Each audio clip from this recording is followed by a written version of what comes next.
In 2041, things have gone way off the rails. Crime and violence are through the roof. To keep order, Central Europe rolled out something wild: the right to be brought back after an unnatural end. They call it restore point, but there's a catch. You've got to back up your brain every 2 days, like it's a phone update. Inside a slick, high-end building, a group of people are being held hostage.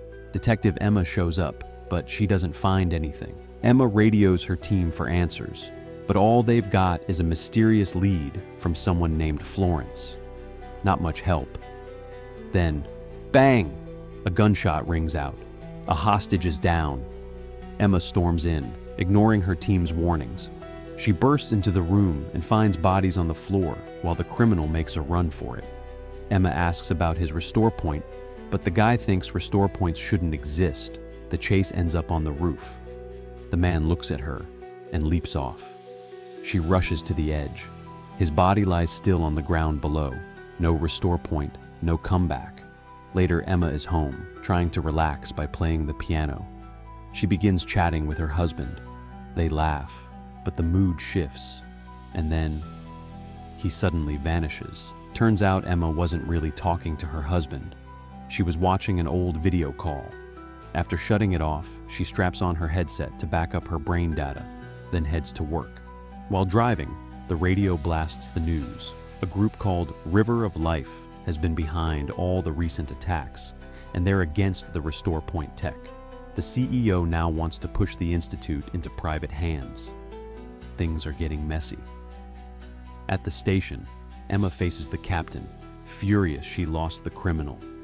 She snaps back that the guy struck when the victim's restore points were already gone. No one was coming back anyway. But now Europol, the future Interpol, thinks Emma shoved the guy off the roof on purpose, so they're stepping in to handle the case. The captain worries. Emma's own husband was taken out by River of Life, and he knows she could be burning for revenge. Still, he hands her a new case. That evening, Emma arrives at a fresh crime scene.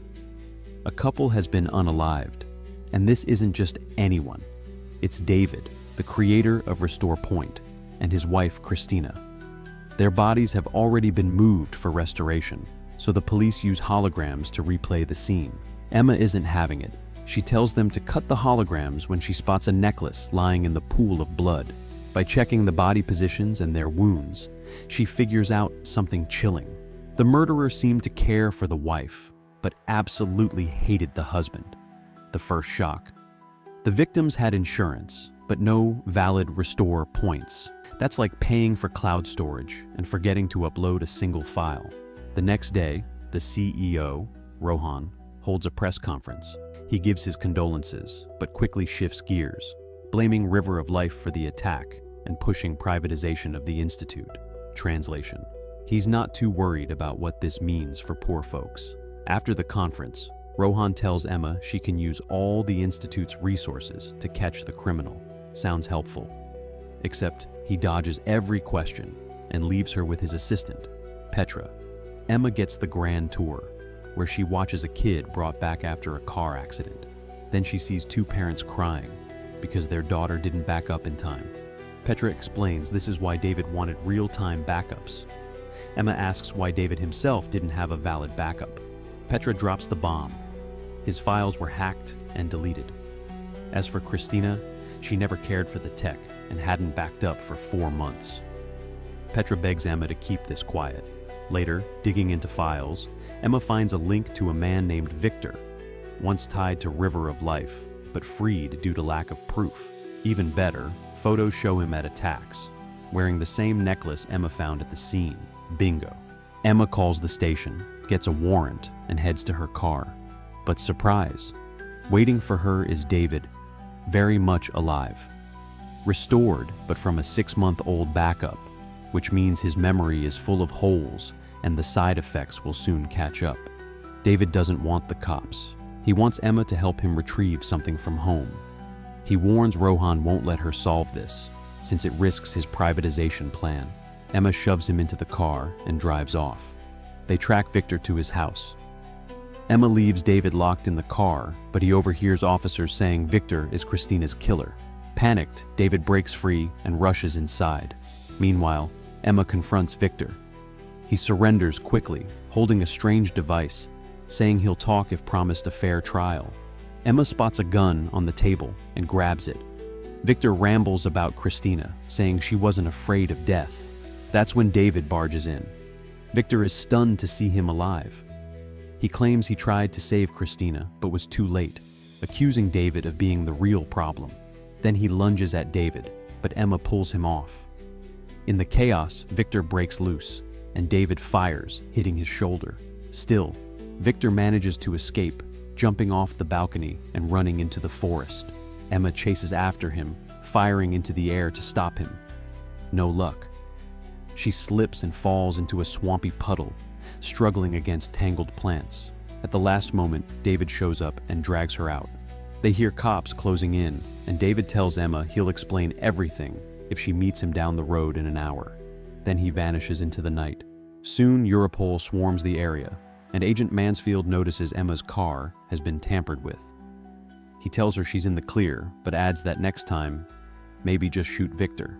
An hour later, Emma meets David, who swears he never harmed Christina. Instead, he admits he stole Victor's gadget, a device that hacked into the Institute's servers. Turns out, this thing is one of 3 keys. Put all 3 together, and you own the whole system. One sits in a safe, Rohan has the second, and this one belongs to David. Emma quickly figures Victor may have taken Christina out just to get the key. But when David says nobody should even know about these keys, Emma suspects Christina might have been working with the terrorists. David refuses to believe it, begging to check his house for proof. At his place, Emma warns they've got 15 minutes before Europol shows up. David notices little things moved around, thanks to his missing memories. Emma digs through a box and pockets a strange photo. On the computer, David discovers a virus has destroyed his backup and is now wrecking random ones, leaving tons of people helpless. Inside the box, he finds videos, some injections, and Christina's backup device, missing its actual backup. Then David runs to a painting that's really a hologram hiding a safe. Bad news? He can't remember the password. Even worse, Europol shows up, so they sneak out with the box through the back door. Back at Emma's place, David uses an injection, saying it helps calm the side effects. Then he plays the videos showing happy memories with Christina. In the last clip, Christina mentions wanting a baby, but David kept delaying until after his work. Emma interrupts, showing the photo, proof Christina and Victor knew each other, and maybe had more than just meetings. Later at the station, Mansfield tells Emma the police know about the virus and that David is alive. Rohan shows up, claiming he revived David because they were old friends, even if it broke the rules. Mansfield doesn't buy it, thinking Rohan just wanted cover after losing backups. The virus has already wiped thousands, including Petra's, but they both refuse to tell the public. Emma calls them selfish, accusing them of protecting their precious privatization plan. Afterward, she finds David collapsed at home and gives him another injection. Suddenly, Mansfield shows up at the door. David hides while Emma pretends not to know where he is. Mansfield insults Christina, which pushes David out of hiding. Mansfield instantly overpowers him, slams his head on the piano, and arrests him. When Emma tries to help, Mansfield points a gun at her. Since she hasn't backed up the last day, her info will vanish if she dies. Emma secretly taps a piano key to trigger her husband's hologram, distracting Mansfield just long enough. She lunges, they wrestle for the gun, and Mansfield nearly fires, until David smashes him from behind. Emma grabs her weapon and finally shoots Mansfield unalive. To cover their escape, Emma sends her police car on autopilot while she and David flee in her old-school ride. No AI, no tracking. Their next goal, find Victor before the virus spreads further. Emma drives them to a shady club full of sketchy dealings. She meets a clerk who flashes words on his teeth to talk. She pays him for a scanner and an untraceable phone. With the scanner, they analyze the photo from the box and track Victor to his aunt's place. By morning, they arrive and meet Aunt Teresi, who says Victor left 2 years ago. She welcomes them in, but not before showing today's newspaper plastered with their faces on wanted signs. Her house has no tech, so she can't even call the cops. Safe enough, or so it seems. While sharing dinner, Terezi says Victor left because he never fit in anywhere. She also spills that River of Life is nothing but a fake group used to scare people. Then she adds that deleting backups isn't really murder. It's just nature, not creepy at all. David is still struggling with side effects, so they stay the night. Out of nowhere, he sits at the piano and starts playing like a pro. He admits he never touched a piano before and explains the Institute had a secret project that could implant new skills into backups. He never revealed it because, well, imagine that tech in the wrong hands. That night, Emma notices strange movement outside. Her gut screams, it's time to leave. At the car, she thinks about doing a backup, but David warns it'll get them tracked. On the way out, they talk about their marriages and how Emma's husband's passing was kept quiet to protect the system's image. Then they see a car pass by. They follow Terezi to a house hidden in the woods. Inside, it's packed with religious symbols. Emma pulls a gun, demanding answers, and Terezi flips on the TV. The news shows Petra is gone forever without her backup. Emma softens her tone, saying she only wants to help. Terezi sends her to a back room while David stays. But the moment he's distracted, Terezi shocks him with a taser. In the other room, Emma finds Victor and arrests him. He claims he just wants a fair trial and says Rohan created the fake River of Life to sell his product through fear. He even gave evidence to Christina. Before Emma can react, Terezi drags in David as a hostage. Emma has no choice but to release Victor. He bolts, but Emma wrestles the taser away and chases him. Outside, she hits Victor with the taser, making him stumble into traffic. A car hits him hard. With no other option, Emma begins backing up Victor's mind. To block tracking, David covers him with signal-proof material. In Victor's pouch, Emma finds a mysterious memory device. They try chest compressions, but Victor doesn't make it. They load his body in the car and drive off as cops speed past. The duo decides Victor must be restored, but going back to the Institute would mean getting caught. David remembers his first prototype is still at his old university. Meanwhile, Mansfield, restored and bitter, finds Christina's picture at the church. At the university, David and Emma place Victor in a tank to restart his mind. While working, Emma shares what Victor said. David swears he never knew Rohan was behind the scheme, but admits the company thrived on fear. Emma reveals she has a plan and even asks what Christina wanted to name her baby. David says Florence. She also calls the captain for help, but he doesn't like her idea. Soon Victor wakes up furious for being restored. Emma ignores his anger and demands information. Victor admits Rohan isn't after him for the virus. It's because he stole payment records proving Rohan funded the terrorists. Victor gave those files to Christina, who planned to show David. She believed only his word could convince the cops. The files turn up in the safe, and that means David really did take Christina's life. His plan was to frame Victor and then bring her back from an older backup. Those syringes he had ready? Now they make sense.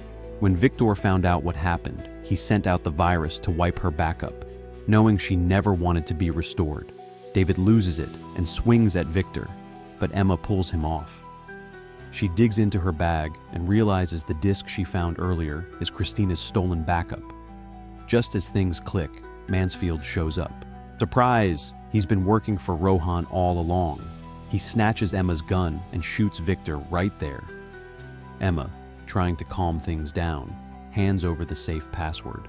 Mansfield quickly passes the code to Rohan, then turns around and shoots both Emma and David. He figures Emma's done for since she hasn't backed up recently, but the cops Emma called earlier arrive and take Mansfield down. Meanwhile, Rohan sneaks into David's house with the password, ready to grab the prize. But out of nowhere, the captain steps out of hiding and arrests him too. Back at the scene, the cops discover Emma wasn't as careless as Mansfield thought. She had triggered her backup at the last second when reaching into her bag. The next day, Emma is restored. The captain explains that both Rohan and Mansfield are behind bars. But David? He walks free. Since his memories of Christina's murder are gone, he can't legally be punished.